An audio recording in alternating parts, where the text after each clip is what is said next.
Hello, history students. Today we are going to explore the JFK assassination through the lens of the Warren Commission report. This is a copy of the JFK assassination guided notes. So while you are watching this presentation, you should have it open in another tab so that you can answer the questions provided.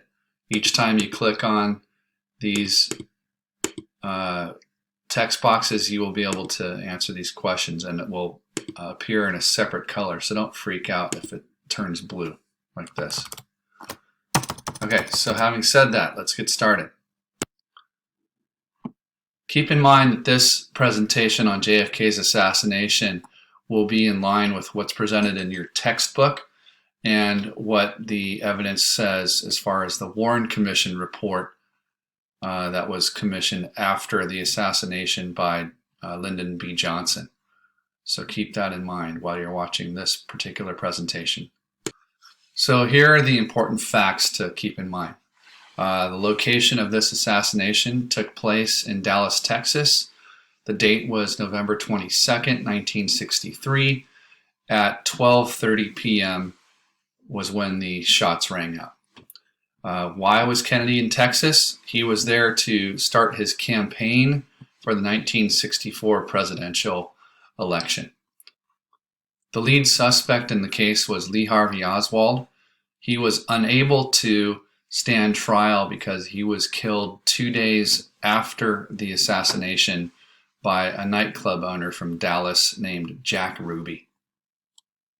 And here you see an aerial photograph of Dealey Plaza with the Texas State Book Depository building in the background here.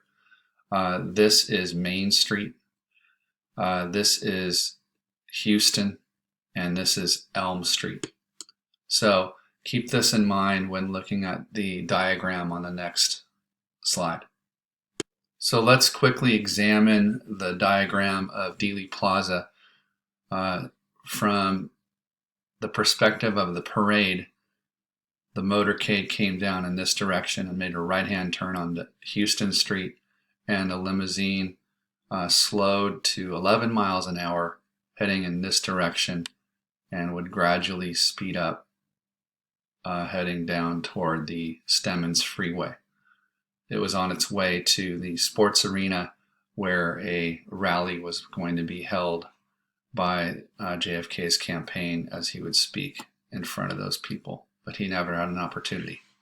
So the faithful shots rang out as he rounded the corner, and here you can see Lee Harvey Oswald's sniper's nest, according to the Warren Commission report, and it was located on the 6th floor of the Texas State Book Depository building. I urge you to take a closer look at some of this information at the resource provided on the Canvas assignment at the 6th floor museum. And so you can dive in and take a closer look at this info. So with respect to how many shots were fired and what type of weapon and all of that were used, we'll take a look at that here. There were 3 shots that rang out, and they came from the rear direction by a single gunman. And the first shot that rang out supposedly missed its target and ricocheted and ended up being recovered in this freeway underpass. The second shot that rang out is the one that hit both Governor Connally and JFK simultaneously. It went through JFK and hit him in the back of the neck, and then went through and hit Governor Connally. I'll explain more about that in a minute.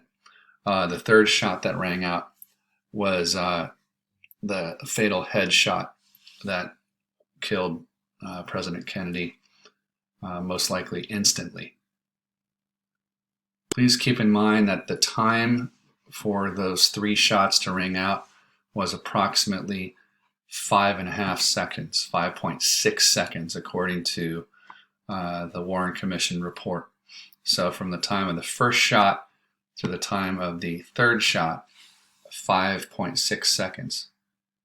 So what makes that particular time frame sound incredible is the fact that this type of weapon was recovered at the scene of the crime. Located between some boxes on the 6th floor, investigators found the Carcano rifle used in the assassination. It had a 4x scope at the top. You see, you have a picture of it here. And keep in mind, this is a bolt-action rifle. It's Italian-made, and it fires a full metal jacket round, which means that it's supposed to and designed to go through its target and not stop inside the body, through and through. So keep those things in mind. This particular rifle is World War II surplus, really. This is a very old style of weapon, even for 1963 when it was used by the assassin in this case. So, having said that, it would make any marksman who had an opportunity to use this rifle extremely lucky to hit its target twice, considering the time frame of this particular event. So just to clarify, the bolt-action rifle means that it can only fire one round at a time, and the shooter must fling back the bolt, eject the shell that was just used, and then reload the next round in the magazine. It's not like a semi-automatic weapon where you can simply point, shoot, and the next round in the magazine comes forward and loads itself. You have to physically change and flip back the bolt and then eject that round to load a new one from the magazine. So it's a very cumbersome weapon to be used in this particular type of crime. What makes things extremely difficult to believe are some of the documents that you can find online, but you have to be really careful as to what you view and what you pay attention to. For example, this is a falsified document that was found online about the JFK autopsy. These records are not available. They're really locked up solid by the Secret Service. And so you will not have access to the real documentation. It's very unlikely that most of the documents that are in the National Archive and locked away will ever be viewable by the public. Some of the other things that you might see are diagrams like this one that tries to refute the Warren Commission's statements about the bullet that went through the president and also struck Governor Connally because of the location of where they were lined up. This is a different diagram that also shows the same kind of thing, where an assassin's bullet from the back couldn't possibly have hit both Governor Connally and Kennedy. And so be careful of what you see and view online as you conduct your research. However, I do want to point out a couple of things about this particular diagram that are accurate. Nothing with respect to how the two are lined up in this diagram is actually accurate, and so that's what makes this diagram unbelievable. And there's no way that a bullet can make this change of direction possible. But if you lined up the two on how they were actually seated, then that would make more sense. So let's examine then, just using this diagram, of where the shots rang out and how they hit the victims. The first shot definitely missed its target, ricocheted, and ended up being recovered at the scene of the crime at the underpass. The second shot that was fired hit both President Kennedy and Governor Connally. There was an entry wound in the back of President Kennedy, and it leaves his tie knot area. And then this bullet travels forward and hits Governor Connolly in his between his third and fourth rib, exits around the nipple area and hits his wrist, and then ends up in his thigh. So really the body position of this diagram doesn't pay close attention to how they were actually seated. So when you watch the next series of videos, this will shed some more light on how things actually happen. One of the things to point out, after the 5.6 seconds expire, the fatal headshot hits Governor Connolly, and from the perspective of the Warren Commission report, hits him from behind, causing a massive head wound, and most likely killing the president instantly. So here's a quick review of the three shots. The first shot missed according to testimony from eyewitnesses and the Warren Commission report findings. The second shot is the one that supposedly hit JFK in the back and traveled through his body and also hit Governor Connolly and caused all of his wounds. The third shot is the fatal headshot. All of those shots transpired within 5.6 seconds by the lead suspect, Lee Harvey Oswald, and he fired that using a Carcano World War II surplus rifle with a bolt action. So having said all that, the next few slides are going to have a few videos for you to watch. So go ahead and pause this particular video and then come back to it. And I want you to watch the short episode from Jerry Seinfeld here.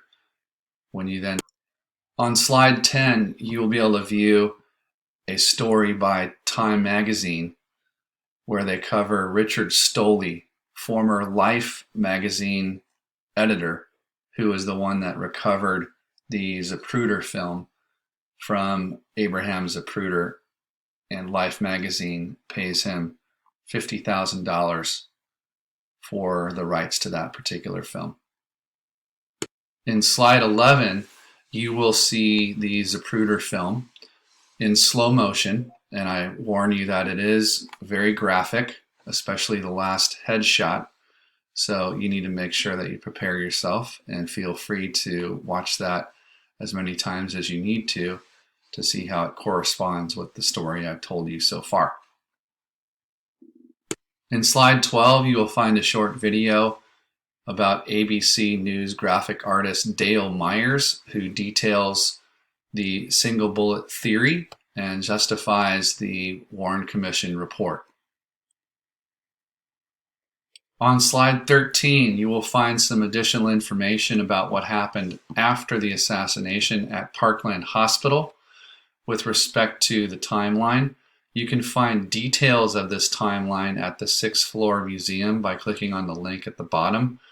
And some of the most notable items here are the fact that the president arrived shortly after the shots were fired at 12:30. He was at the hospital by 12:36 p.m. Dr. Ronald Jones and Robert McClelland performed emergency measures, including a tracheotomy and attempted CPR to try and revive the president. However, he was declared dead at 1 p.m. There was no autopsy performed at Parkland Hospital, even though Texas state law required that to be done. The Secret Service refused to allow that to occur, and by 2:15 they had the president's body in a casket back at the Air Force One located at Love Field. By 2:38, before the plane took off, Air Force One was the location of Lyndon B. Johnson's swearing-in ceremony to become our nation's 36th president. The autopsy was later performed that evening at Bethesda Naval Hospital, and unfortunately most of the details of that autopsy were not made public and are sealed records at the National Archive. The Warren Commission report would share some of that information in a detailed report with the public, but many of those documents are not viewable by the public. This photo here was taken aboard Air Force One.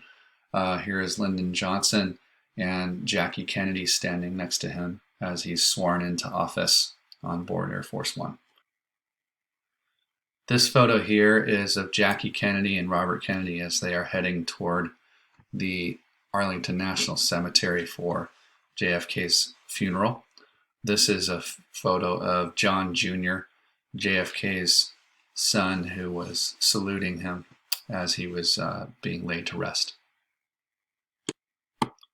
So here's what we understand following the assassination. The Warren Commission report details that Lee Harvey Oswald acted alone.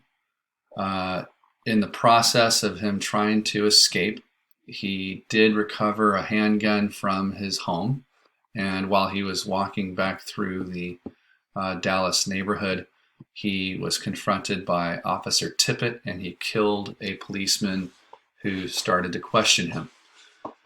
Oswald was arrested later by 2 p.m. in Dallas at a movie theater. The police found the sniper's nest in the 6th floor of the Texas School Book Depository building with 3 shell casings near the rifle. So 2 days after the assassination of John F. Kennedy, his body laid in state at the Rotunda building of the U.S. Capitol. This was a public viewing, and the line to see the president was over 2 miles long. So Lee Harvey Oswald, pictured here, this photo taken in the hallway of the downtown Dallas Police Department as he was being transferred to an underground parking garage where he was fatally shot twice in the chest by this man, Jack Ruby. Here's a brief background about Lee Harvey Oswald. He was married to a Russian woman from Minsk, Belarus. Her name was Marina. They moved back to the United States after meeting in Minsk, where Lee Harvey Oswald lived for a certain period of time. He was a dishonorably discharged U.S. Marine. He was a marksman who was very capable of distance shooting. And a couple of other things. He was an admitted communist. He was not a fan of John F. Kennedy and wanted to see him dead. Unfortunately, Lee Harvey Oswald never lived to tell his side of the story. Once again, on the same day as JFK's body was laying in state in the U.S. Capitol, he was gunned down by Jack Ruby in the hallway as he was being transferred to a more secure location. So here's a brief rundown of the Warren Commission findings. This commission was established by LBJ to investigate the death of Robert Kennedy. It's named the Warren Commission because Earl Warren, the Chief Justice of the Supreme Court, ran the committee. This was their conclusion that Lee Harvey Oswald acted alone. They concluded there was no conspiracy, domestic or foreign, involved in the assassination. They also concluded that it was likely that all injuries inside the limousine were caused by only 2 bullets, and thus 1 bullet missed the motorcade, but it could not be determined which of the 3 were the one that missed. I've done some other reading, and I've uncovered that it was most likely the first shot that missed. That's why I told you that was the sequence earlier in this presentation. The first shot to hit anyone struck the president in the upper back and exited out of his throat and continued to cause all of Governor Connolly's injuries. The second shot that hit anyone fatally struck JFK in the head between 4 to 5.6 seconds later. If you are curious, I will also provide a link to the Warren Commission report, which is available on the National Archives website.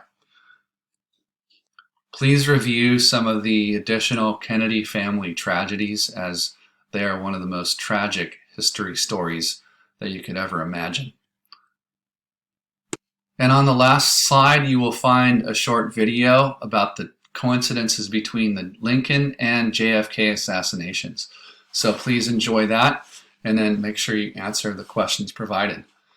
The final version of your JFK assassination guided notes will be due by the end of your assigned period. So please make sure that you submit your copy of your own Google document in time to get full credit. I hope you enjoyed the presentation and have a great day.